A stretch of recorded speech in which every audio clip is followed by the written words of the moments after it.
The NIT season tip-off pitched Jerome Dyson and the 13th ranked UConn Huskies against all SEC performer Tasman Mitchell and the LSU Tigers.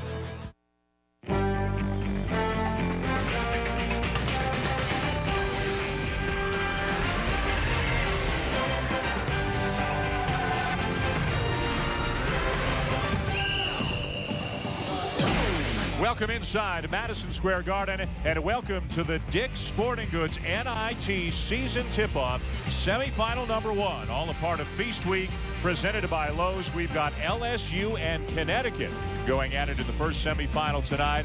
The winner of this game will play the winner of our second semifinal tonight, the first ever meeting between Arizona State and Duke, the championship game Friday, 5 Eastern on ESPN.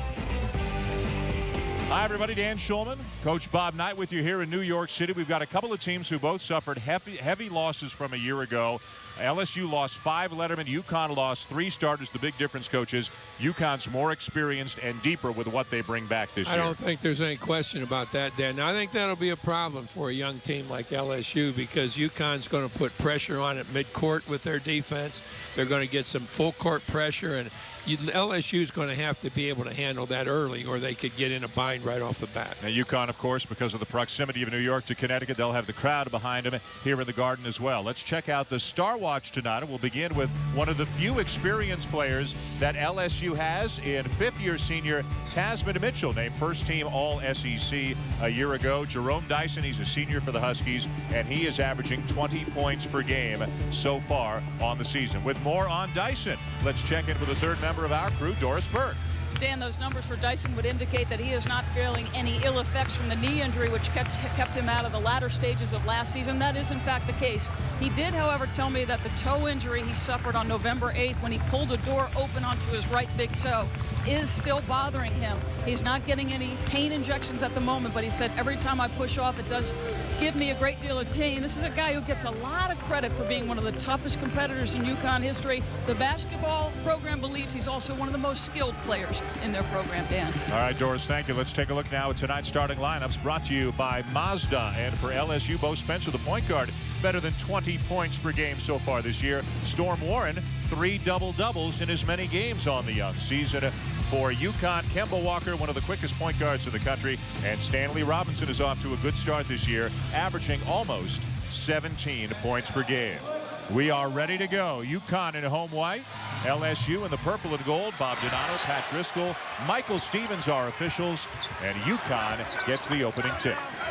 LSU starting out in man-to-man. As you obviously can see, there's a blocking foul. It was a good call right there on Warren. Warren jumped out a little bit too strongly on that switch. You're going to see Warren step out here in a real aggressive way, and that's great, really good call. The ball inbounded to Walker. He's a sophomore. With A.J. Price gone, this is Walker's team to run right now. Stanley Robinson with a fadeaway jumper. Rebound LSU. UConn, with the size they've got, and there's a reach and foul going on Dyson, a guy that can ill afford to lose. Surprisingly about UConn, coach, their rebounding's been very poor this year. They have played William and Mary, Colgate, and Hofstra, and basically the rebounding numbers are dead even. Have been even. Yeah. I noticed that, and that's not a characteristic of the really good UConn teams. But, you know, the size matchup is surprisingly fairly equal. But I think the experience with those big kids, although Mitchell is a very, very good basketball player. I saw Mitchell play in high school. And Jim Calhoun, coach, as he often does, he was upset with Jerome Dyson in that foul. And he just put arguably his best player on the bench 22 seconds into the game because of that foul. UConn had really good blockout position there. Look at the speed on Walker. No call. And back come the Tigers with numbers. Bo Spencer trying to win the race. And it's blocked from behind by Charles Akwandu. And here's the track meet that you said LSU did not want to get into with the Huskies. They just don't want to get into a running game with UConn, certainly not in the early stages. Kemba Walker with the lay-in, all ignited by the defense of Charles Akwandu, a junior from Nigeria, getting his first start tonight. Gavin Edwards will come off the bench.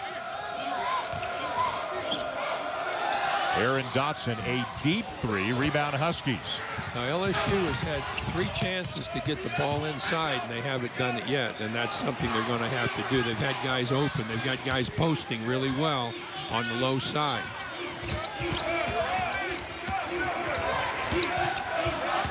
Robinson.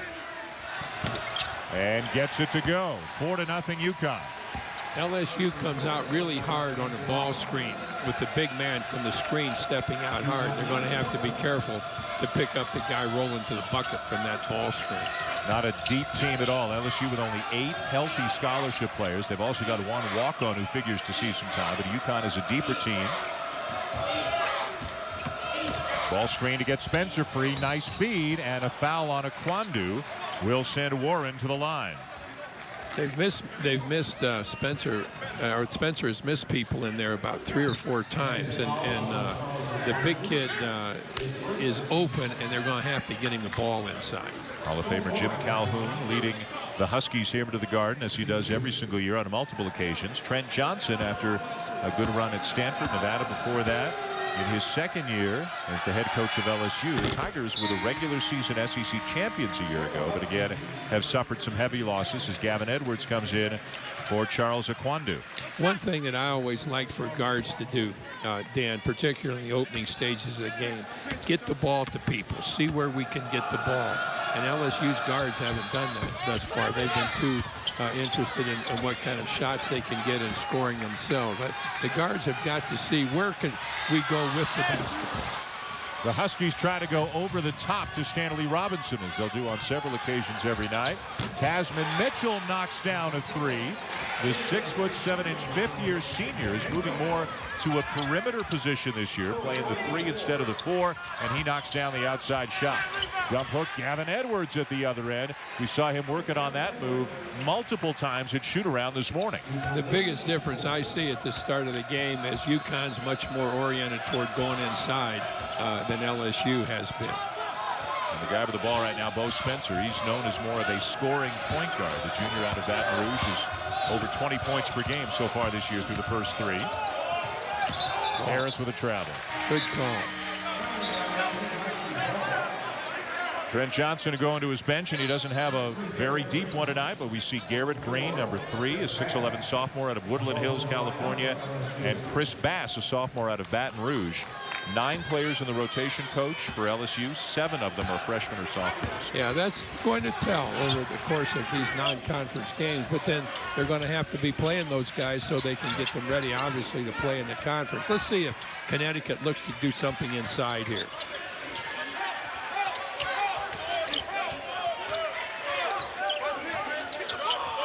Stanley Robinson calls off Donnell Beverly, keeps the ball himself with the shot clock winding down to 10. The drive by Robinson, a spectacular athlete, and he banks it home. That wasn't a bad inside play. Called his own number. Well, you talking about a guy with unlimited potential, and you ask the UConn staff about him, and they use words like thoughtful and considerate to describe him. Not really a killer instinct, but he's playing his best basketball here early in his senior season. And there he is with a rebound at the other end. We can guarantee you one thing. He can out-jump anybody in the building, probably no matter who else is here on any given night. Connecticut's really had good patience in its half-court offense. They position people, they get them where they want. They're going to work off a ball screen. Both guys picked up the ball dribbler that time. Foul on Green. Let's look at Robinson's last play, Coach. Well, this is just an individual one-on-one play that Robinson makes here, where he's changed his hands at LSU. Really, although there may have been a little charging foul there. Dyson back into the game for UConn, and Akwandu has returned as well. Walker goes to the bench. Dyson sat down on the bench 22 seconds into the game after a foul that Jim Calhoun didn't like. Robinson misses the turnaround, and Warren clears the glass. When Robinson posts, he's a guy that you want to post on the lane, not off the lane, because if he posts on the lane, one quick step and he's going to the bucket with it. Posted a little wide that time. The big guys are calling for the ball, but LSU, they're not getting the ball inside. Off the miss, Green comes up with it and is fouled, and will head to the line as we step aside here at the Garden. The Tigers are down 4 to the Huskies in the early going. ESPN's exclusive presentation of the Dick's Sporting Goods NIT season tip-off is brought to you by... Early over LSU. Of course, the last time UConn played a game in this building was the Big East tournament a year ago, the quarterfinal game, the unforgettable 6 overtime game between Connecticut and Syracuse. Eric Devendorf almost won it at the end of regulation. Just after the buzzer, they went 6 overtimes before Johnny Flynn, in one of the most remarkable performances you'll ever see, led the Orange to a 10-point win and into the semis in the Big East Championship. Jim Calhoun gives us his memories of that night. It was an incredible game where neither team was going to let the other team beat it, and it took 6 overtimes to finally decide it. And actually, both teams were just running out of bodies and energy, and pretty special event. Very disappointing ending, but we were a part of something I think special athletically. There's no question about that. Anybody who was here in the building remembers that night as if it were just last night. Incredible performances by both teams. 6 overtimes, one of the longest games coached in NCAA history. Do you know off the top of your head what was the longest game you ever coached in? I think we had a game at Wisconsin where we won in 4 overtime. Wow. That was 4 more than I'd like to. And it was 6 more than Jim Calhoun and the Huskies would like to have. One of the incredible things about that game, at no point in any of the 6 overtimes, not for a single second, did Syracuse take the lead until the 6th overtime period. In the first 5 overtime periods, they did not lead for a single second. They kept having to hit the last shot to force the next overtime. They kept doing that, and eventually they won. Well, that's the last thing you want to see is the offensive team get a free throw rebound, and Warren did a great job getting in there quicker than the blockout happened. By the way, the foul before the timeout was on Akwandu, his second. He goes back to the bench. Warren from the elbow with a nice touch. Just a sophomore out of Monroe, Louisiana. Didn't play a whole lot last year because of injury and illness. He is averaging a double-double so far this season. Edwards with another move, draws the foul. He'll head to the line. Connecticut's really doing a good job coming off the ball screen with the big man screener rolling into the low post area and then looking for him. Again, they've done a very good job scoring inside. Gavin Edwards, the senior, to the line for UConn, did not start tonight. Jim Calhoun saying they need more rebounding out of him, so they brought him off the bench tonight. Feast Week continues on ESPN at 10 Eastern tonight. It is the final of the EA Sports Maui Invitational, Cincinnati and Gonzaga, all a part of Feast Week presented by Lowe's. For more information, log on to ESPN.com. Keep an eye on the Bearcats in the Big East. They are a team on the rise. Big guy Yancey Gates, point guard Deontay Vaughn, and one of the best freshmen around in Lance Stevenson. Cincinnati's looked very impressive so far out in Maui. You know, the way that UConn is running that ball screen situation, the defensive man on the screener is doubling up on the ball, and then the help defense is not getting the postman coming to the bucket. What a trip by Kemba Walker. Partially blocks the shot at the defensive end and then knocks down the 3 at this end. Now here comes a little full court pressure. The first time they put it on, they're going to double team a little bit. And Chris Bass gets it over. Spencer moving off the ball a little bit with Bass coming into the game. Not a lot inside, as you've said, for LSU offensively. A lot of jump shots. Oh, they missed the big guy there. Oh, they drew a foul, but boy, they had the big kid wide open right there. First foul on Gavin Edwards. Last time that LSU played in this building was 1978. The last time they played in this tournament in this building was in the postseason NIT back in 1970, and you were around for that as well. You were involved in the same tournament. We played LSU in the consolation game and beat them in the consolation game. We had lost to St. John's on a terrible call. You've heard me tell that story about four times. That's my worst memory in basketball, I think. And then Marquette, Al McGuire's team, had beaten LSU, and Marquette won in the championship game. And when you say we, this is pre-Indiana. This is Army. When I was at West Point, yeah. Well, there's that ball screen again. The big guy's open. Dyson swatted away by Warren. All right, Dyson a little bit too concerned on going to the bucket. If he'd have watched the slide into the basket, you'd have had somebody open for a dunk shot. Robinson back into the game. A guy that'll be interested in watching here, Dan, is number 15, Harris, for LSU, because he's a really, really long, young kid that they're counting on a lot. But right now, he's going to be a little bit of a physical disability inside. He is 6'11", under 200 pounds.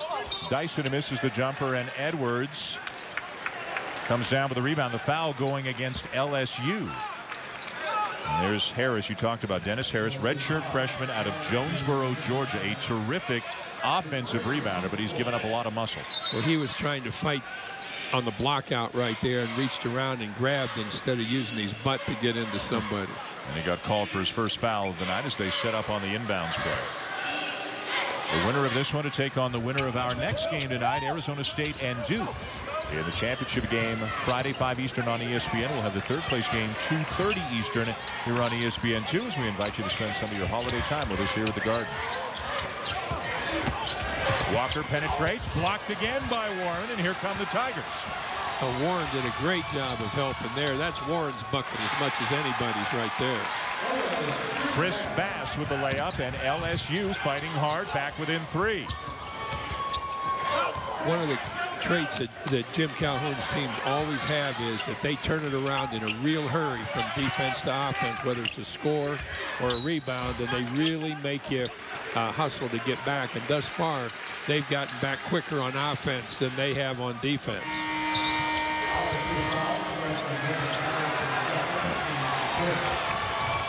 Both teams going end-to-end quickly so far tonight. Bass with a lay in there. The foul on Dennis Harris, the young man you were just talking about, Coach, is second. He sits down. Eddie Ludwig, number 13, into the game for the first time for LSU. And another foul, this one going on Storm Warren, his second. And again, LSU has only 8 healthy scholarship players. They can't get in foul trouble. Well, the thing about defending the post is you've got to be really careful that you get position on the ball side, the side the pass is going to come in from, because if you start fighting for it, you're going to have to foul to get any kind of position at all.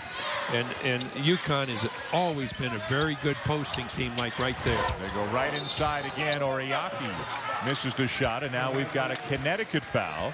Stanley Robinson. Push from behind. He's trying to figure out what he did wrong. First foul on Robinson. Do you want me to tell him that he pushed? I'd be glad to say, Stanley, you pushed from behind. More pressure and a steal.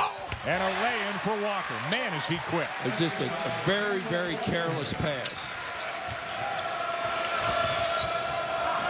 Get it over this time. Mitchell has it taken away. Robinson caused it. Dyson's got it. Nice look ahead. Edwards, no, but the follow by Oriaki.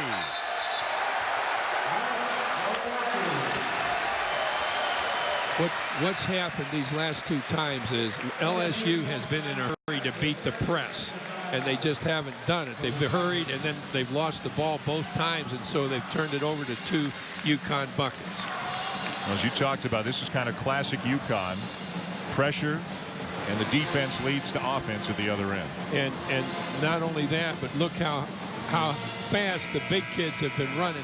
One missed the layup, the other one dunked it, coming up on a follow-through. I mean, they just don't want to get in a running contest with Connecticut. And Connecticut's got a kid, Ater Majuk, who is going to be eligible for second semester. The 20th of December is the date.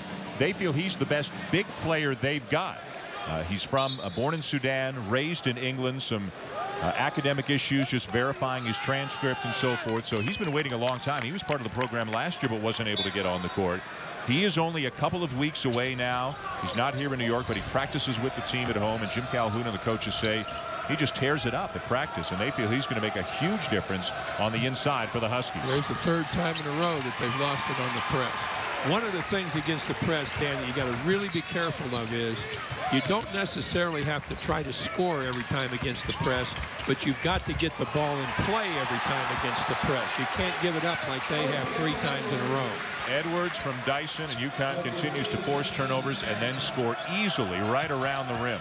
You know, I mentioned a moment ago that Dyson missed the guy in the post, and that time he got the guy in the post. Watched him all the way. Ludwig inside, blocked from behind. The LSU's ball. You know, amazing how UConn continues to block shots. They have led the country in block shots 8 consecutive years. 3 of those years, Emeka Okafor was there. 3 of those years, Hashim Thabit is there. They're blocking a ton of shots already this season. Gavin Edwards doing a lot of the damage, and he got that last one. And they may have led the country, and this is a zone from UConn right now, a 2-3 zone. Same kind of setup that Syracuse uses, with a couple of quick, long-arm kids on top, and they're coming up from the back line to pressure, too. Spencer with a shot fake, misses the 3, and Edwards rips down the rebound. You have really done a great job noticing the shot fake. I want to tell you, I'm so proud of you with the shot fake. Another follow. Boy, the best offense for UConn right now. Get it up on the rim and let a big guy tap it back in. Well, you know what the problem there is, too. It's poor block out on the defensive part, too, because that's the 3rd one that they've knocked in and the 4th one they've had. 8-0 run right now for UConn. Spencer with a floater. No. And the follow good for Storm Warren. Love that name. Storm Warren, sophomore out of Monroe, Louisiana. Now an LSU steal. Spencer, Bass, and Robinson credited with a block. Ludwig again, and this time a foul. Looks like Edwards got him with the body. 9-point lead for UConn. This year marks the 75th anniversary of college basketball at Madison Square Garden. We're celebrating with a look back at the top 10 college moments of all time at MSG. When we come back, moment number 8.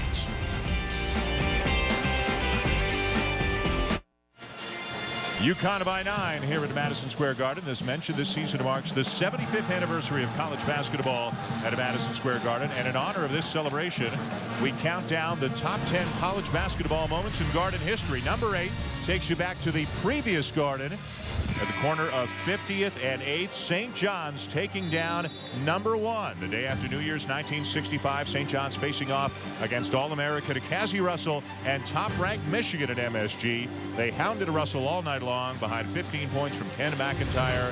St. John's would defeat number 1 Michigan in front of the hometown fans here in New York. Moment number 7 coming up in our second game tonight between Arizona State and Duke. Here, UConn leading LSU 21-12. Dan Schulman and Bob Knight. Doris Burke with you here at the Garden. Semifinal number 1 from the NIT season tip-off.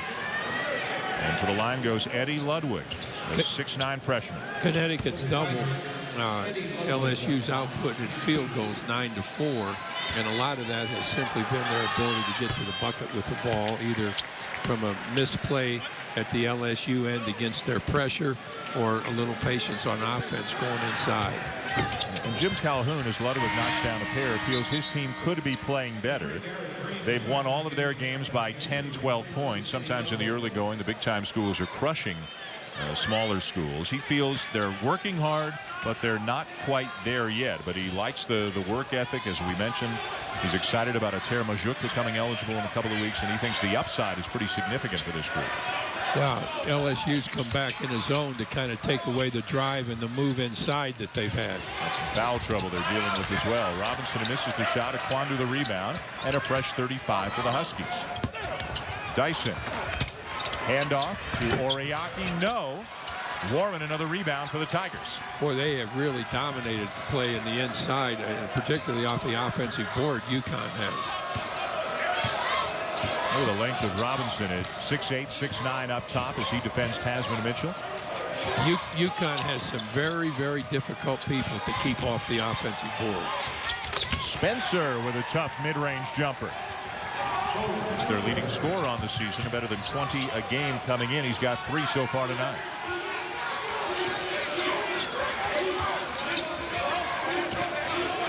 And a turnover against the zone. Very careless pass. Very careless. No pass fake, just a straight pass that got taken away. And yet another blocked shot. Stanley Robinson again. 6 blocks in just over 10 minutes for Connecticut.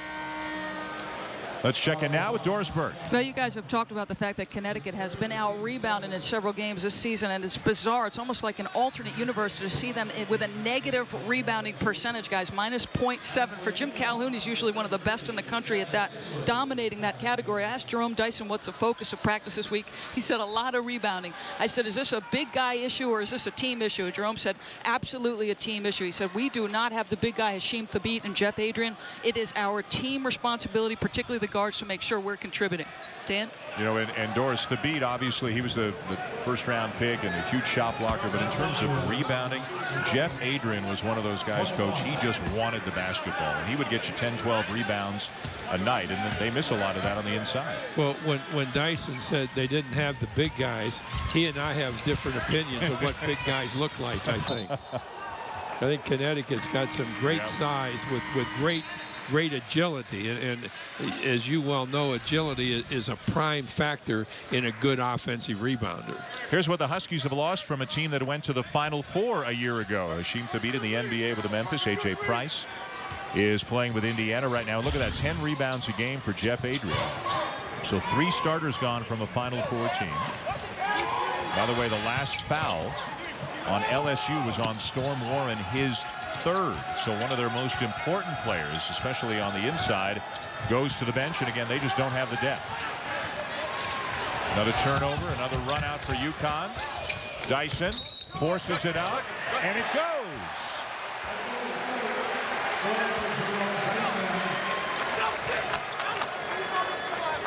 Now the big kid does a great job here in stepping in on the, okay, we're going to see the offensive end of it. We're too offensive oriented here right now.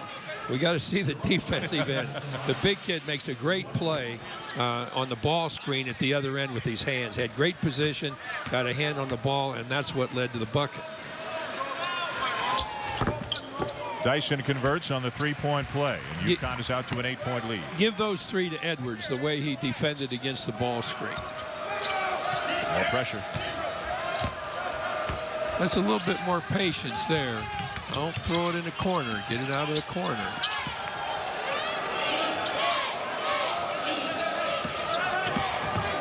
Really good help down there. Good help there. 2 different guys had great help for Connecticut. Wow. Desmond Mitchell got all of that attempt from Jerome Dyson.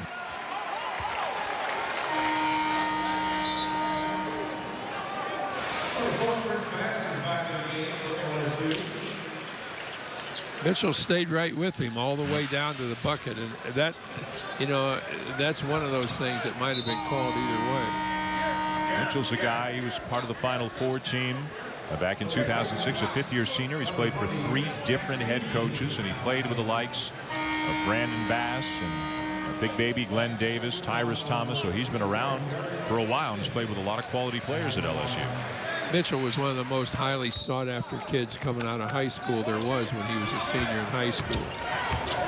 The Denham Springs, Louisiana, 6'7", 245. Mitchell for 3. And Oriaki with a rebound, number 34 for UConn, is the one guy on the inside Jim Calhoun is pleased with his rebounding. LSU, Connecticut just doesn't go crazy on the press. They maintain good position in the press. They don't give up a lot of stuff with the press because of being out of position. Bo Spencer with a field goal for LSU, and then a freshman, Darius Smith, out of Chicago, comes right back the other way for the Huskies. You know, at this point, throughout these first 11, 12 minutes, I think, Dan, Connecticut's offense has beaten consistently LSU's defense back down the floor. Smith to the line, try to extend the 8-point lead. And you said right off the top, LSU does not want to get into a track meet with UConn. They don't have the depth, and UConn's a quicker team, and they're used to playing at a breakneck pace all the time. Walk. Yep. Walk. Floater doesn't go. A rebound for Edwards. Every rebound he gets is going to get a more playing time in Jim Calhoun's eyes. Kemba Walker behind the back in traffic. And a timeout is called. The key was in traffic. UConn by 8 over LSU here at the Garden.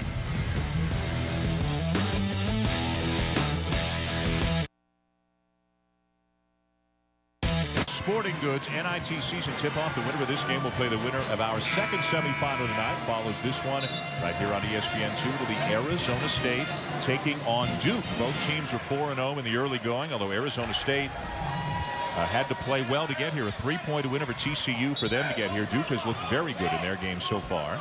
We'll have the third-place game Friday afternoon, then the championship game Friday at 5 Eastern on ESPN.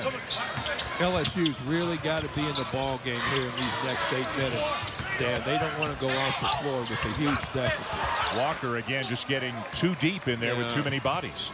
That's careless with him. He's going somewhere where he doesn't need to be and where he's going to just get into trouble. Spencer almost did the same thing, exactly the same thing. We got the guards dribbling the ball into the defense too much. Walker this time gets to the rim, misses, and then Smith puts it on the underside of the rim. So UConn's missed a couple of opportunities in close.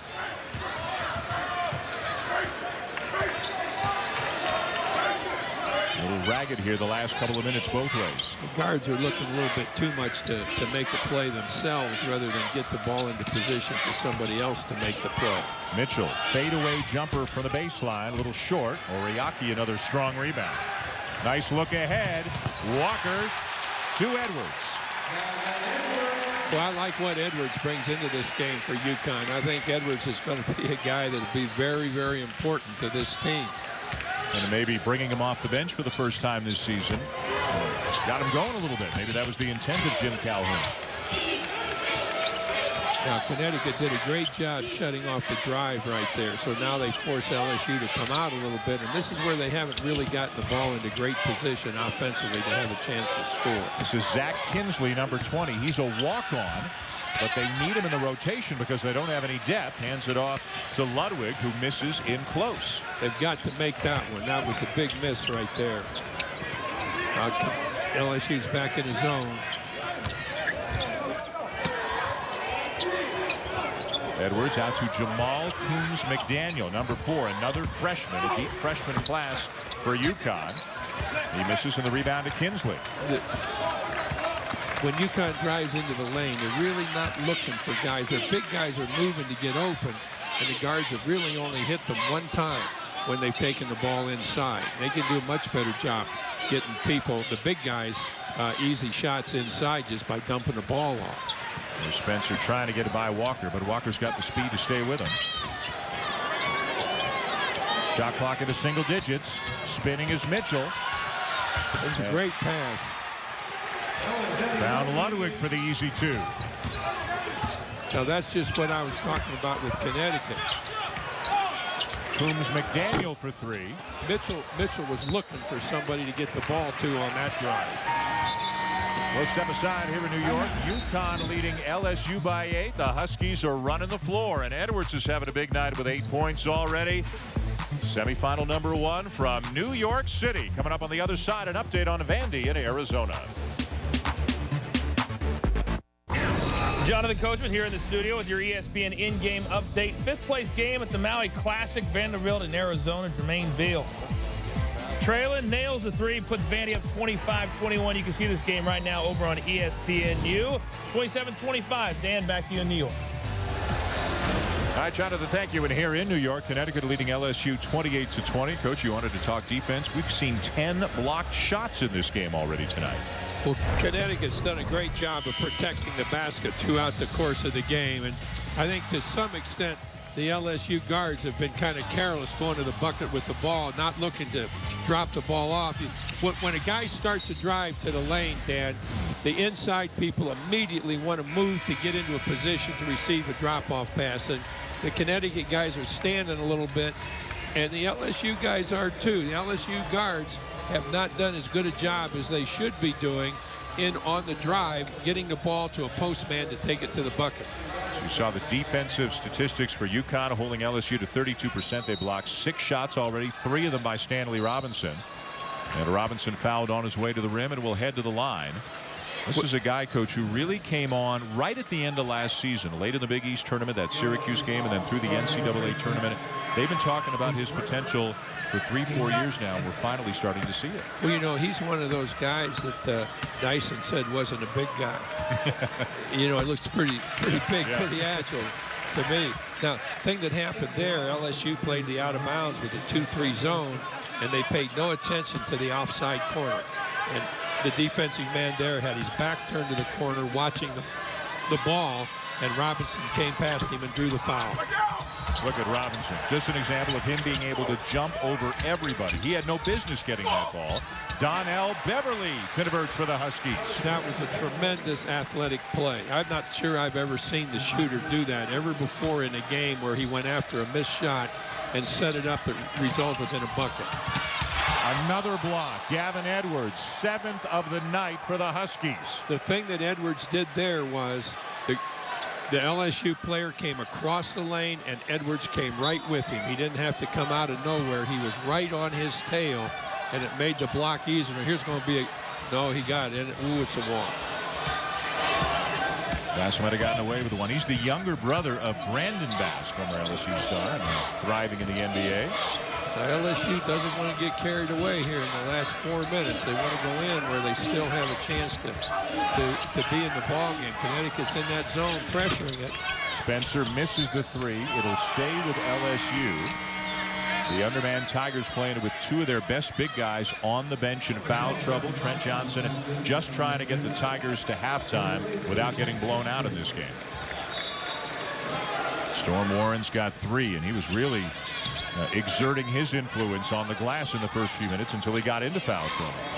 They're zoning the out of bounds, and then they're staying in the zone and making them move the ball around, but they're quick enough to put pressure on everything, including the shooter. Now they're going to break it away again. Beverly, Robinson. Robinson got it back and draws another foul.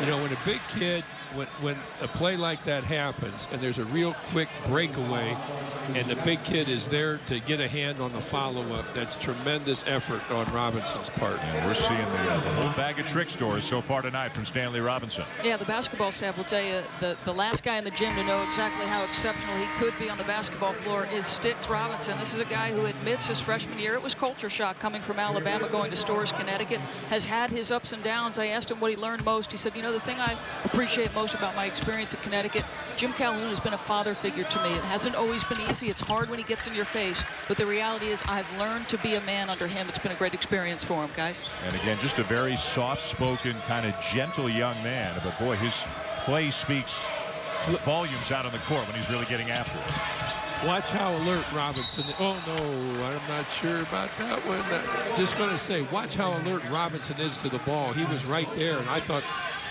that was a good block. It may have hit the glass. Yeah, it did hit the glass. I couldn't see it from this angle.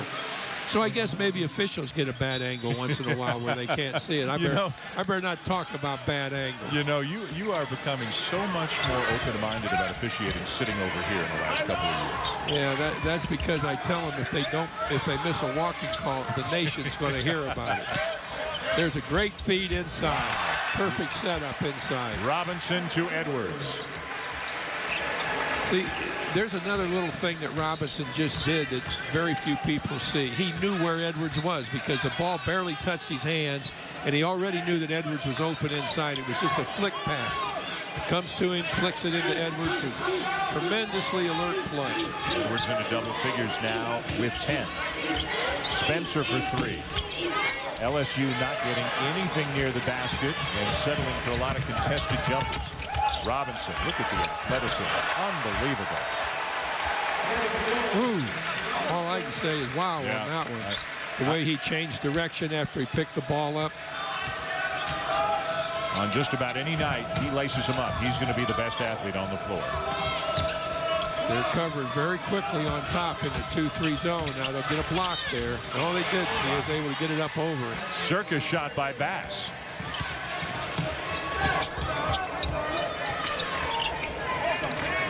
Connecticut puts great pressure on the defense with its conversion on offense. They really, really pressure because their guards are able to handle the ball out on top. They're able to quickly drive and look when they go inside. awfully good pressure from defense to offense. How you liking a 6'9" guy who can jump out of the gym, makes good passes, blocks shots, and knocks down threes? Well, you know, we were impressed with the two kids we saw last week, Johnson and Turner. Yeah. And this kid becomes the third kid we've really been impressed with. Dyson from Walker. Dyson misses the lay-in. Pace picking up here. Bass gets it back from Spencer. Lines up the three. They needed that one. They needed that one badly. 7 for Chris Bass. Dyson needed to go in on that last thrust to the bucket with his left hand. Wide open three that he misses. Ludwig the rebound. Under 2 minutes to go here in the first half. UConn led by Stanley Robinson, leading by 13.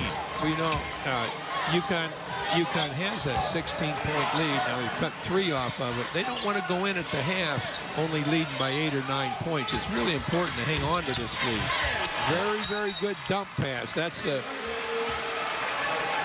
best play Bass has made at the offensive end of the floor for the Tigers this half. He found Ludwig, and Jim Calhoun not very happy with his defense that last trip as he calls a timeout. Tomorrow night on ESPN, state bragging rights are on the line as Colt McCoy and the third-ranked Texas Longhorns take on a Big 12 rival Texas A&M. Can Texas stay undefeated on the road in a hostile environment, or will A&M spoil the Longhorns' drive for the national championship? College football primetime presented by Applebee's Thursday at 8 Eastern on ESPN. Happy holidays, happy Thanksgiving, everybody. Hope you're with family over the next few days and will enjoy a great few days at home. Stanley Robinson and the Huskies will spend their holiday as a team family up here in New York City, and Robinson is making it an enjoyable holiday thus far for the Huskies. We saw him inside, and coach, now we see the range. He's already hit more threes this year than he hit all of last season. He really worked on that jump shot, obviously, over the summer. 12 rebounds, or 12 points rather, 4 rebounds, 3 blocks, 2 assists already for Robinson. It'll be important how much of that 16-point lead Connecticut has at the end of the half. They've got another minute to play. They don't want to let LSU score, and they want to get a couple of scores here. Shot clock at 6. Kemba Walker, the high arcing three. But that was huge. They got 3 of them back right there. Now, it's important that LSU takes their time and either comes out of this with a bucket or not giving Connecticut another chance to score. About 10 seconds difference between the game clock and shot clock. Very good point. Bad miss. Bad miss. And now UConn can hold it for the final shot. Dyson recognizes. Kemba Walker, sophomore from the Bronx, playing here in New York. They start the offense going. They've got a chance to come back here with the largest lead they've had in the half, which was 16 points. And the one thing they don't want to do is give LSU another crack at scoring. Walker, a couple of crossovers. It's a block. And Walker's heading to the line. Tasman and Mitchell called for the foul. A timeout on the floor, I believe. We never got the under 4-minute media timeout. Haven't had any whistles, so we've got a timeout with less than a second to go here in the first half. When we come back, you be the judge, but Kemba Walker's going to the line.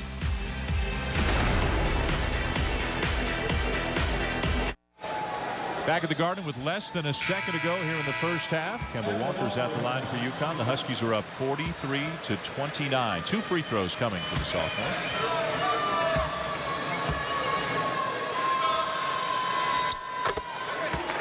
We talked about how UConn had it up to a 16-point lead. LSU got it back down to 11, but he makes this and looking like a 16-point game at the half.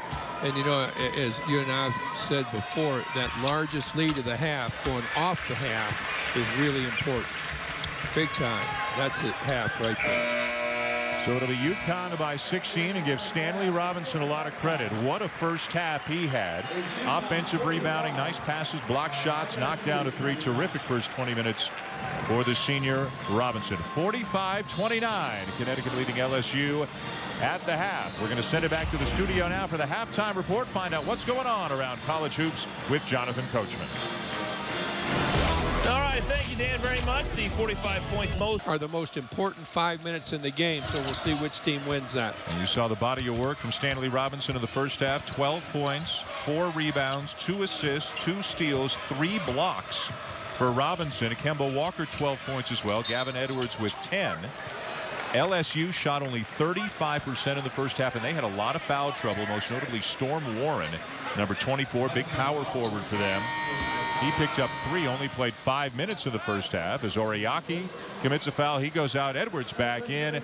Doris Burke spoke with LSU coach Trent Johnson. The first question I asked him was about his offense. He said, listen, our biggest problem is transition defense, and this isn't about strategy. It's about a knockdown effort by all. It's about competing, stopping the basketball, leveling it off. He said foul trouble, offense, not our issues. He goes, we need to get guys more competitive. I asked him about adjustments on Stanley Robinson. He said, terrific player, no question. Walker the same. He said, but I'd like to see us compete and keep both guys in front. Coach, what do you think? Well, I think, Doris, that you do a great job, number one. And number two, I think that he's very right about conversion defense. I think getting back down the floor was a big problem for LSU in the first half. Athletically having trouble matching up with some of the Huskies. Edwards with the ball. He also picked up 5 rebounds in the first half. That'll get him on Jim Calhoun's good side. Robinson again. He's got 14. All right, we're going to see a little back screen here on the baseline. There's a cut, really good feed coming down by Edwards. And the good foul back screen, good feed, the foul. Athletic play by Robinson, as Dan pointed out just a moment ago. And the foul on Tasman Mitchell, his 3rd. A lot of foul trouble for a team that is not deep at all. Robinson gets the miss. And then turns it back over. A break for LSU. The second time tonight, Robinson's missed a free throw and then gotten the rebound. Robinson has an extremely good effort. And sometimes you don't see great athletes with that kind of effort, but he's put both of them together here tonight. Athletic ability and effort. He is so much more consistent game to game than he was earlier in his career, where he'd have an 18-point, 10-rebound game and then a 3.2 rebound game. He's really leveled off and much more consistent now. Now, UConn has got a very, very big front line in there now. Dan, those 3 kids are all big, and they've done a very good job defending. Dyson the miss. Green the rebound for LSU. Connecticut's done a very good job defending LSU's high-low game. They've not been able to get very much out of it, nor have they got many second shots. Spencer hustling for the ball, and a foul on Spencer as Dyson got the worst of it. Trent Johnson just liked the effort, as Doris was talking about, competing. He helped his player to his feet, even though he got called for the foul. You know, that's one of those things where there's more effort than anything else. Both kids, I just say, hey, let's get up and play. And apparently now we're told no foul was called, although it sure looked like the official was pointing right at Spencer. Dyson knocks down the 3 from the corner. Well, it was good that there wasn't anything called, because there shouldn't have been. And it's the biggest lead of the night for Connecticut, up to 19, as they look for a spot of the championship game Friday against the winner of Arizona State and Duke. If they get it going any more than they have right now, Dan, LSU's just going to be playing for experience the rest of the game. The rebound by Akwandu. A 7-foot junior from Nigeria who missed most of last season with academic issues. Boy, Jerome Dyson is absorbing some punishment here tonight. I was just about to say, Dan, there's an example of a guard taking the ball too deep when he didn't pass the ball off to the big man, when he makes a spectacular play out of almost an impossible play with a chance for 3. But he did have an open man. The thing that I like best, as I mentioned earlier, about a guard going to the bucket is knowing where open people are. 3rd foul on Garrett Green. He goes out. So 3 different big guys for LSU already have 3 fouls less than 3 minutes into the second half. 3-point play, Dyson.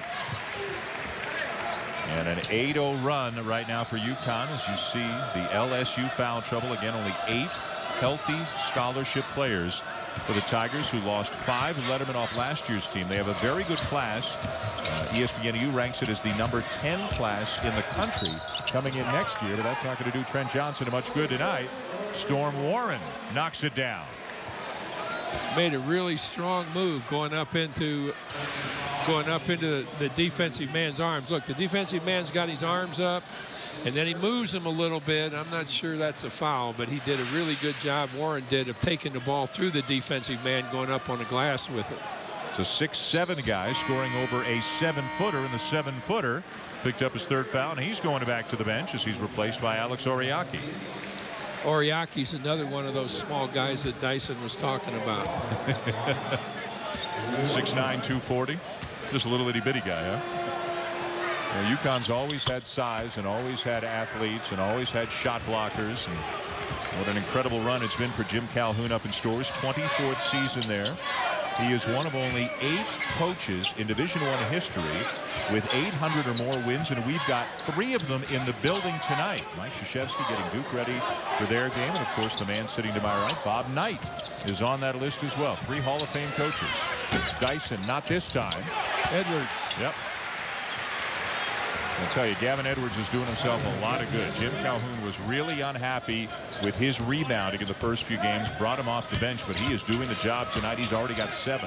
Edwards is going to be, as we mentioned earlier, a big part of this team. Warren the miss, and then Oriako the block on the follow. The thing that they're so strong at is that if somebody does miss a block out with Connecticut, there's a chance that another big guy comes up with the ball, or he blocks a return shot, the putback shot. 4 minutes into the second half, and a very comfortable lead right now for the Connecticut Huskies. Spencer with Dyson right up on him. Spencer goes around him, and Dyson reaches in, slaps at him, and is called for the foul. Jim Calhoun not very happy with that turn of events. Yeah, number 2 on Dyson. That's not a shooting foul either. We will step aside. At the offensive end, Dyson's already got 8 points here in the second half. As we continue on here in New York City, Connecticut leading LSU by 23 here in semifinal number 1 from the Garden. Defensively tonight to help them to this 23-point lead over LSU. Block after block after block. It's been a trademark of Jim Calhoun teams.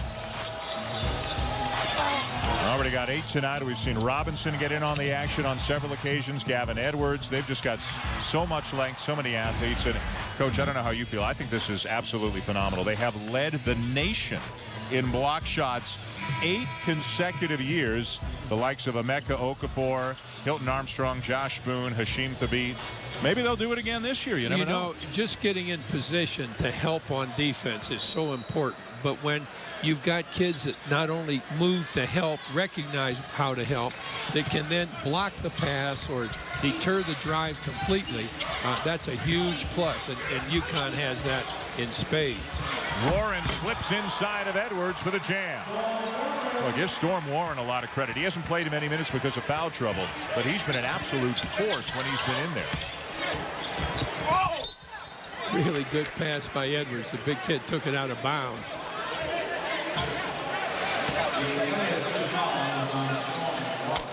That's 12 points now for Warren in 14 minutes of action. That's the good news if you're an LSU fan. The bad news is he just picked up foul number 4, and he's coming out of the game. And if they had any chance of competing, they had to keep their best players on the floor, and they haven't been able to do that here tonight. Well, this is going to be a 15-minute period where LSU just tries to do things well. They try to work their offense. They try to be patient. This is not a situation where you call timeout and say, hey, we've still got a chance to win, because I don't think that's part of this scenario right now. Warren sits down. Ludwig back in for him. At the line, Oriaki. He's a freshman from Lowell, Mass. The most highly touted recruit in this freshman class for Connecticut. And he's been a terrific rebounder in the early going. A little unrefined at the offensive end, but they've got lots of scores. Jim Calhoun just happy with the way that he goes up and gets it off the glass. That ball up in the air after the free throw was one of the few times LSU has come up with a loose ball in the air.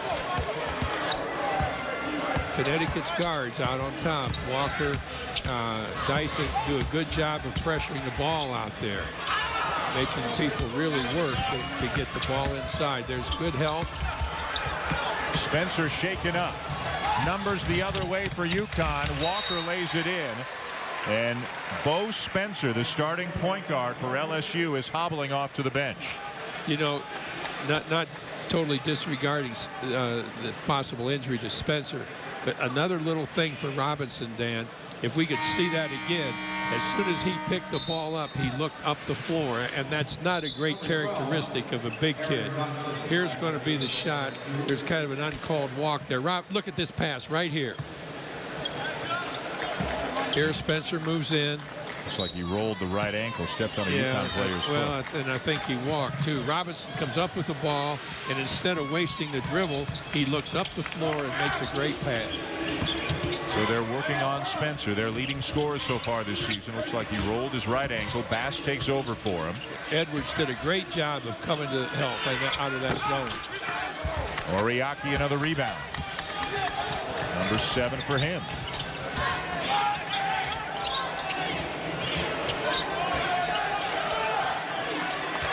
Edwards in the post. He'll score here. A foul will send him to the line. Well, Feast Week continues on ESPN later on tonight at 10 o'clock Eastern. It's the final of the EA Sports Maui Invitational, a good one between Cincinnati and Gonzaga. The EA Sports Maui Invitational, a part of Feast Week, presented by Lowe's. For more information, log on to ESPN.com. We have a timeout taken by Trent Johnson and set to take on the winner of this one, and there will be a lot of Duke fans here in New York. There always are. Duke plays up here as much as they can. Mike Krzyzewski loves coming up to Jersey or New York and playing games. They've got a game against Gonzaga in a few weeks right back here in New York as they tape up the right ankle of Bo Spencer, who rolled it a few minutes ago, the starting point guard and leading scorer for LSU. Look at the tough night he's had shooting, just 2 for 14. So they're young. They're not deep. They're big guys who've had foul trouble. Their leading scorer is hurt, not shooting well. You can understand why it's a 23-point lead for Connecticut. Well, plus Connecticut's just better. Yeah. You know, we've seen 3 teams, Dan, you and I, that I think have been rated not nearly as high as they should have been. Syracuse, 1, Connecticut, number 2, and then who would the third one be? We're going to see it the next game, Duke. I have a feeling that all 3 of them are a little bit better than they've been rated at the start of the season. Well, looking at the Big East, Connecticut a preseason, and this is by the coaches. Connecticut was picked 3rd. Syracuse was picked 6th. Villanova, West Virginia, 1 and 2. Well, if there are teams better than Syracuse and Connecticut, what we've seen of them, that's going to be the greatest conference in the history of basketball. Which is what some people felt it was last year, thinking that maybe it would be a little bit down this year, only in comparison to the great year that the league had last year. That's another block for UConn. That time it was Akwandu, and for UConn as a team, 9 blocked shots. Really nice move by Dyson there. He tried to force the break. It wasn't there. He packed it out. They're going to have a lot of time. Knocks down the 3. Apparently he knew he was going to hit a 3. It was time for him to shoot a 3, so he just backed the ball out. And I think hit it from about the NBA line.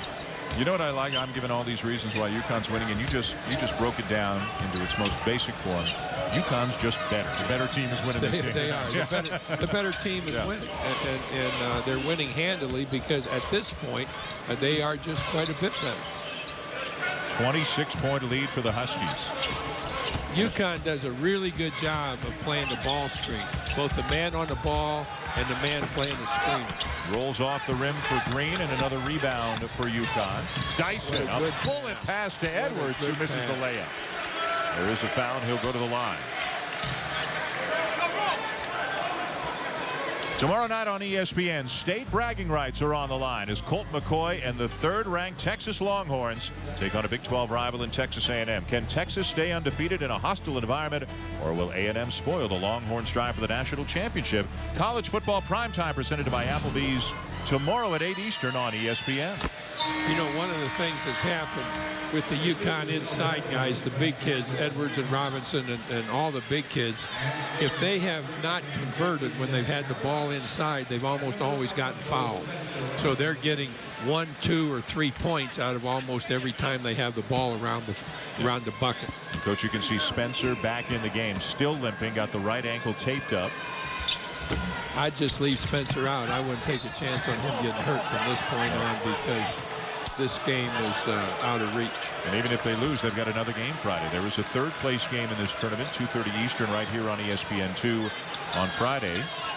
Now, don't you fans leave us out there everywhere because I said it's out of reach, because you're going to see some really good basketball plays and some athletic plays made in this game. And the inbounds pass hit the end line as LSU turns it over to UConn again. That's like an out-of-bounds pass. You cannot bounce the ball and have it hit the baseline outside the baseline to go in bounds with it.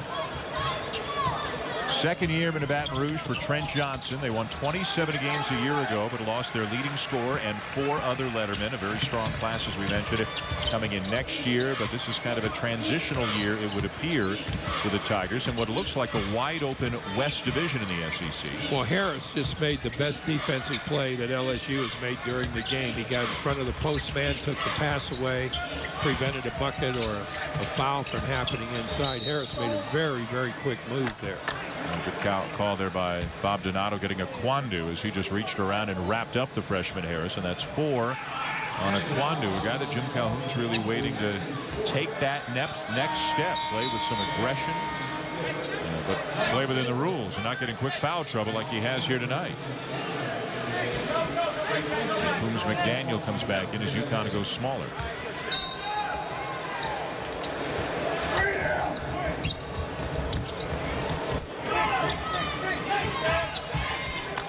Eight minutes into the second half, all Connecticut. And they're dropping into that 2-3 zone now.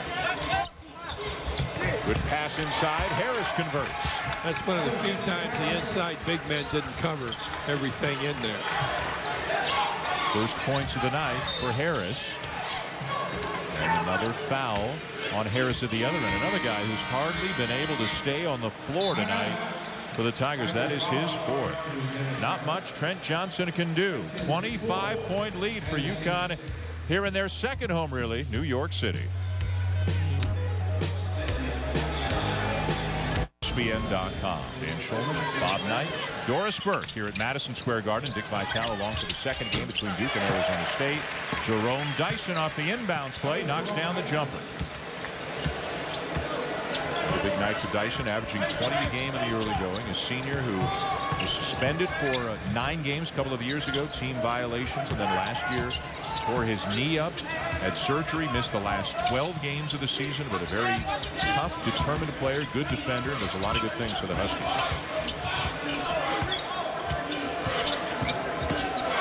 Pass off the ball screen, gets inside, still loose, and UConn's got it again. Beverly, nice bounce pass to Dyson.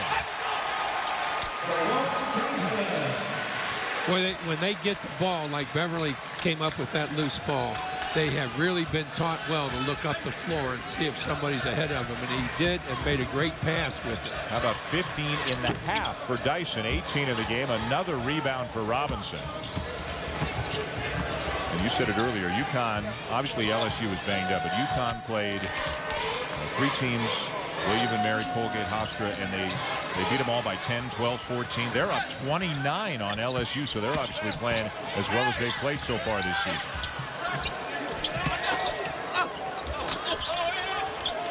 Coombs McDaniel couldn't convert. Dyson steps into Bass, called for the foul. That'll be his 3rd as we check in with Doris Burke.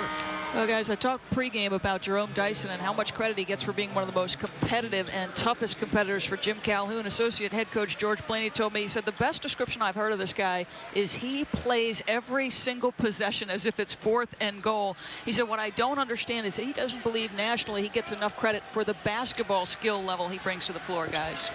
Well, Coach, what do you like about Dyson watching him up close? Well, I don't think he needs to worry about what kind of national credit he gets, because a lot of the people that give give or don't give it don't know what they're talking about anyhow. And those of us that understand the game, like Doris, know how much he brings to the game and what he brings for that team. There's a little bit of everything for Connecticut, and all by himself, easily outscoring LSU here in the second half. They've only got 9 points, the Tigers, in 10 minutes. Combination of being young, foul trouble, bad shooting tonight, and UConn playing some very crisp basketball.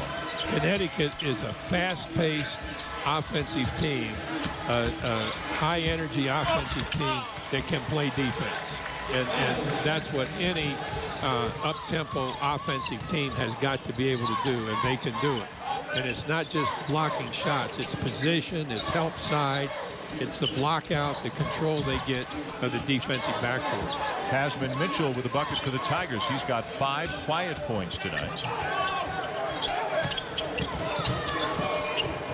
With plenty of time, 12 on the shot clock.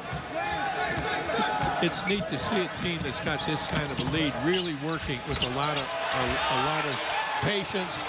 The drive makes a great pass off.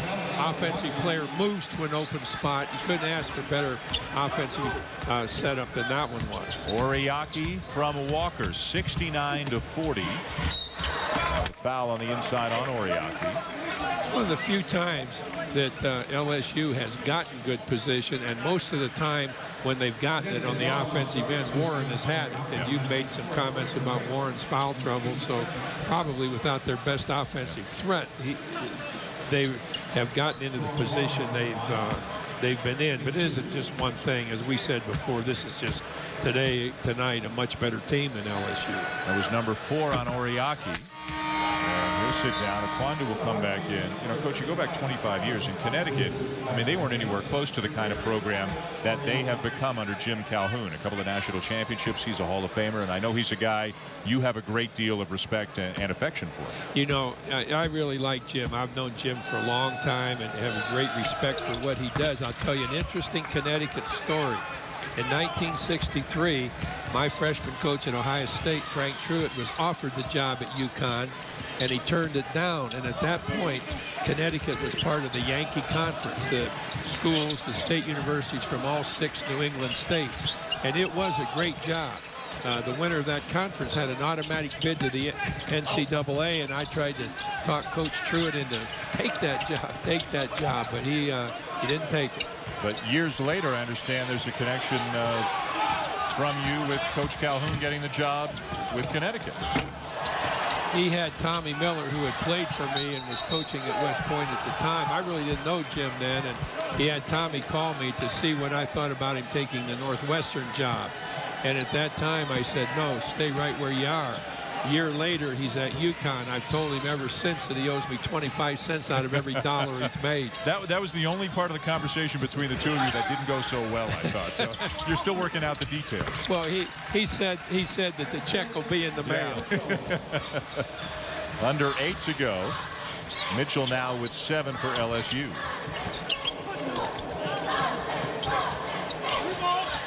Not this time for Robinson. The Edwards got a hand on the ball as it was coming off the board, so they've got it right back. And again, those are the little things that Jim Calhoun really wants to see from Edwards. They've got guys who can score. They want him to get dirty and get rebounds. Walker trying to turn the corner. And away from the ball, a foul on Connecticut. Is it Aquanda? I think it is Aquanda. He's out of the game. Hardly played tonight. Not much of a factor at all as he fouls out. But that's about the only thing that's gone wrong for the Huskies here tonight. A commanding lead on LSU. Garden, the Dick's Sporting Goods NIT season tip-off.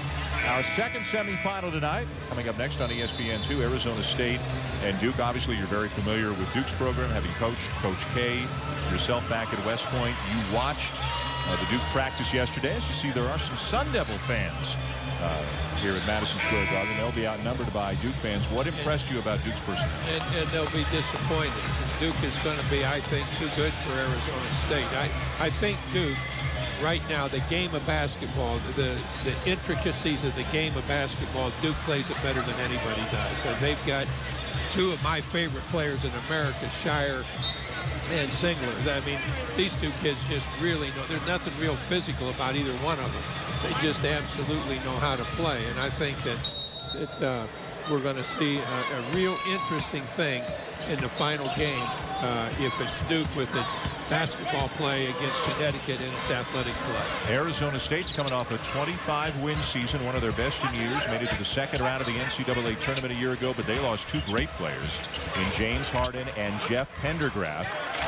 Warren gets the tip in for the Tigers. Herb Sendek is one of the great, maybe underappreciated coaches in America. Mike Krzyzewski has all kinds of time to tell you what he thinks of Herb Sendek. Had a very solid run, better than that at NC State. And it looks like the Arizona State program is on the upswing in the Pac-10. More important than being a really good coach, Herb Sendek is a really good guy. Yes. And he's done a great job with that program at Arizona State.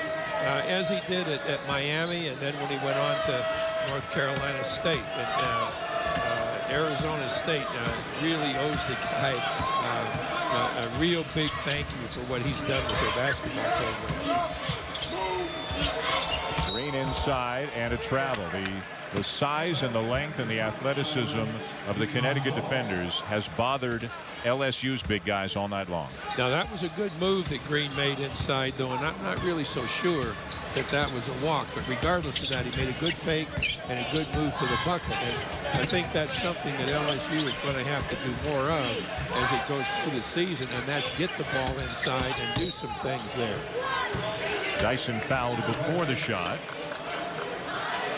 It'll be on Kinsley. Dyson, very tough to control in a one-on-one situation. He beats the man here. He's going to get all the way to the bucket if there's no foul. And once he gets there, he's either going to score or he's going to give it to somebody that can score. You know, such a luxury. Connecticut's got it. Duke's got it as well. Perimeter guys with experience at this level. High major college basketball. Dyson is a senior. Robinson is a senior. Walker's only a sophomore, but he played a ton last year. And for Duke, Nolan Smith's a junior. Singler's a junior. Shire's a senior. I mean, to have your key players have that so much experience, just a huge help for coaches Calhoun and Krzyzewski. And to be able to play that well along with it. You know, Trent Johnson was just up a moment ago exhorting his players to do something. I couldn't hear what it was, but this is a very difficult time for a coach. You know, you've got to say to yourself, this game's over with. Now, do I want to keep all of these guys in? Who do I want to play? Who's been doing the best job for us so far? Have we got some substitutes that need more playing time? I need to get a better look at some other people. Maybe there's a combination I need to get a look at. Let's see what we can do. And these, it's a little over 6 minutes now, but really it's like, let's see what we could do in these last 12 minutes that's going to have the most positive effect on our team. Got a shot clock issue that the officials are looking at right now. 26-point lead for Connecticut. It was 16 at the half, and it got up into the 20s awfully quickly. Jerome Dyson leading the way here in the second half for UConn. You know, and then sometimes you go in the locker room after a ball game that you've lost, and you're really upset, not at the fact that you lost, but you're upset that we just did not play very well, that we made enough mistakes and didn't do enough things that enabled us to win. Here, LSU's just gotten their tail smacked, and so now you say, hey, we've got to be able to play teams like that. Let's see if we can work to the point where we can do that. Well, and you talked about it, when you come to a tournament like this, somebody's going home with 2 losses. There is a third-place game, and LSU will play either Arizona State or Duke on Friday. Another UConn block. Now this time a foul. Edwards thought he had him clean. We'll see if it's on Edwards or Robinson. They were both involved in the play. But if you're Trent Johnson, you got to pick up the pieces and get ready for a good team less than 48 hours from now. I kind of like Robinson's attitude on the floor. When the referee went past him, Robinson patted him on the back like, okay, we'll give you one mistake. They give it to Edwards, his second. And Storm Warren at the line for LSU. One of the things LSU is going to have to work on this year is their shooting. They are not a good shooting team. They came into the game tonight shooting 20% from 3 on the season and went 0 for 15 in a game last week. A game they won over Indiana State. 0 for 15 from 3-point range. Now Warren just misses a couple of free throws. I really don't like Warren's got too much motion in his free throw. You got to take some of that motion out of Connecticut helps. And by coming to help, they didn't rotate in enough from the opposite side. And the big kid was able to come in without any block out thrown at him and get the tip in. That was Garrett Green getting the basket for LSU. Green has made 3 or 4 impressive moves out there at both ends. He's done a good job defending the post inside. Bass commits the foul after that wicked crossover by Kemba Walker. One of the things that quickness with the ball does for you, Dan, it gets you to the free throw line. You've got a couple of quick guards, or you've got a forward that can drive. You've got somebody like Dyson that's so quick with the ball. And there's a lot of hacking, holding, body checking, and that team with that kind of quickness, and Connecticut is one of those teams, is going to have a great advantage going to the free throw line a lot sooner than the other team does. Well, we should see some great point guard matchups within the Big East this year. When I think of guys like Scotty Reynolds at Villanova, an experienced Edgar Sosa at Louisville, who was actually a high school teammate of Kemba Walker's. So they'll do battle. They've been a pretty good pair of high school guards. Yep. Corey Fisher from Villanova was also on that team. Sosa's a year older than Fisher. Fisher's a year older than Walker. But imagine having all that talent on one high school team. Now, Connecticut did a great job of coming to the pass there, and the help actually was responsible for knocking the ball away. Edwards keeps it in bounds, but Mitchell steals it for the Tigers. 5 minutes away from Arizona State and Duke in our second game. That's another Connecticut block. That was Dyson from behind. The Huskies have blocked 11 shots. Watch this. What a scramble. And it ends up in a beautiful reverse for a non-scholarship player. Walk-on Zach Kinsley converts. We know Kinsley made a really good defensive play in the first half when he was in there. And right after it, I was kind of surprised they took him out. But he did come out right after that good defensive play he made. He's the 9th man in a 9-man rotation. Only 8 healthy scholarship players. A guard named Alex Farr has a knee injury. He was going to be the starter with the 2-guard spot. He's likely out for the season. So a guy like Kinsley is getting a few minutes. UConn does a good job on the baseline with coming off the 2 post men, and the way they come off of them, it gives the guy on top with the ball an opportunity to dump the ball into the post a lot also. Long jumper, Tasman Mitchell. He's got 9. And Jim Calhoun wants a 30-second timeout. He just wants to get everybody settled down, and let's don't lose what we've been doing thus far. Let's keep playing the way we were. Let's don't wind up in a up and down kind of a scatterbrain type of play these last 4 or 5 minutes. He loves this kind of a tournament. A lot of coaches do. You play a game, get a day off, play a game. Kind of simulates what teams like Connecticut will see in the NCAA tournament. Well, I think that's why you try to go to these tournaments. I know I always used to like to go to a tournament where there was going to be at least one team in it that was pretty good. Hopefully in addition to us being the other team that was pretty good. And I didn't really care whether it's back-to-back or 2 games in 3 days. I just liked the experience of playing where you had to quickly get ready for the second game. And as we've talked a couple times here already tonight, and we certainly did a few days ago, the hardest thing of all is to deal with 2 losses in a 4-team tournament. And LSU will head on to the 3rd-place game against either Arizona State or Duke on Friday, trying to avoid that 2-loss fate. And we'll see how Duke and Arizona State match up in the second game tonight, which will begin 20 minutes after the end of this one. The championship game, 5 o'clock Eastern, Friday on ESPN. There's Connecticut coming off that baseline screen. Dyson, offensive foul. Well, Dyson has been knocked around. He initiated that contact, but he's wound up on the deck on about a half-dozen occasions tonight. Took the ball a little bit too deep here. Timeout on the floor, 3.5 to go. UConn up by 22.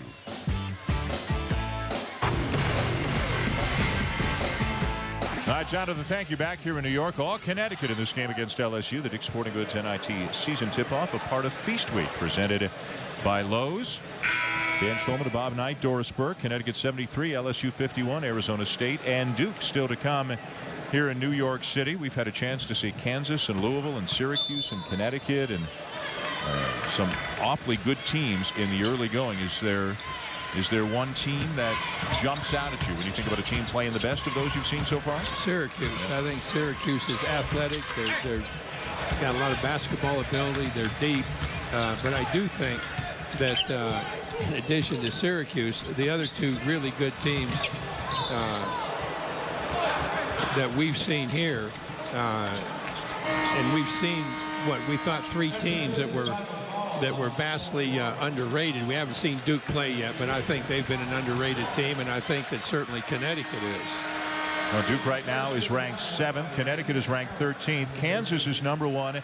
Texas number 3, a program you're very familiar with, coaching against them when you were at Texas Tech.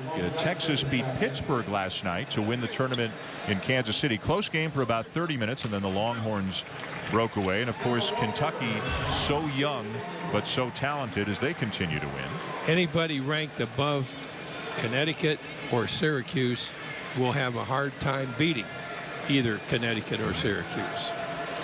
Well, we'll see Connecticut and Kentucky in a game right here in this building in 2 weeks as part of the SEC Big East Showdown. Gavin Edwards might have an issue that he has to get taken care of. The last foul was on Warren. Storm Warren of LSU fouling out of the game. 15 points and 7 rebounds despite limited minutes. And now Robinson comes back in for Edwards. You know, one of the things that LSU takes out of this game is there's going to be a lot of good competition in the Southeastern Conference, and they've had a chance maybe to play somebody in Connecticut that's better than anybody else in the Southeastern Conference is going to play in its non-conference season. So they're going to know what it's like, not just to play against somebody good, but what it takes to be really good. And an advantage that they're not going to be able to overcome, though, is that athletically, Connecticut is just better than they are. They're deeper and they're better athletically than LSU. And they will have some other tough tests. The Tigers will, before conference play, they'll go to Seattle and play Washington State. They'll play a game at Xavier as well. Another block, another run out, another easy bucket for the Huskies.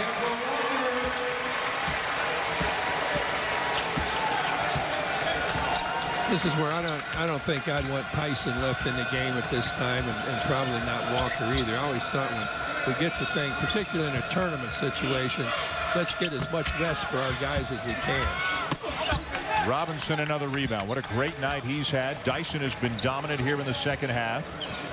You know, one thing that we haven't mentioned about Robinson is he's got good hands. When he gets his hand on the ball, gets the ball in his hand, he comes up with it. He doesn't lose it. He's got great hands. He was a guy you would see on the highlights for incredible dunks, putbacks, and that kind of thing, but not that consistent. But he has really elevated his overall play. Walker. And a Connecticut turnover under 2 minutes to go, and now Jim Calhoun will empty the bench a little bit.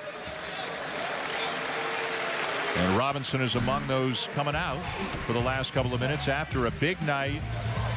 And we've seen he can knock down shots. He can get to the rim. He can hit a 3. He can make a pass. He can block a shot. It's been a pretty impressive display tonight from Stanley Robinson. You know what Robinson has? He has a good feel for the game, and he really pays attention to what's going on out there. He sees what's going on. Donnell Beverly, a junior out of Hawthorne, California, one of the backup guards, been in the system, knows how to get him in their offense. A very steady player for Jim Calhoun. Didn't see a whole lot from that young man, Dennis Harris, tonight. Just out-muscled at times and in a lot of foul trouble. Harris has done 2 or 3 really good things. Like there, I think when he turned, instead of taking the shot, a little shot fake, and he's going to go to the free throw line. Now, Harris is a kid that they're going to be able to work with and get something out of as the season goes along. Oriaki fouls out as Jim Calhoun talks it over with Pat Driscoll, one of the officials. So 2 big guys have fouled out for UConn tonight. I've gotten a little bit confused with Oquando and Oriaki, and my partner here, Dan, has straightened me out on that. Dan is as good as there is with names and recognition. I just kind of slumber along with things. Well, wait till Connecticut plays Syracuse, and you've got Oquando, Oriaki, and Anuaku all playing in the same game. I'm going to learn first names if we do that game. Okay, fair enough.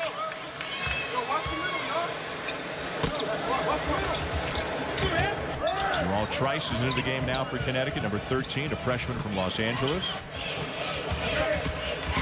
Kinsley pushed off, got away with it, missed the shot, rebound Edwards. Edwards made a great move to help on defense. He shut off the drive, and then he turned quickly on the shot to get the rebound.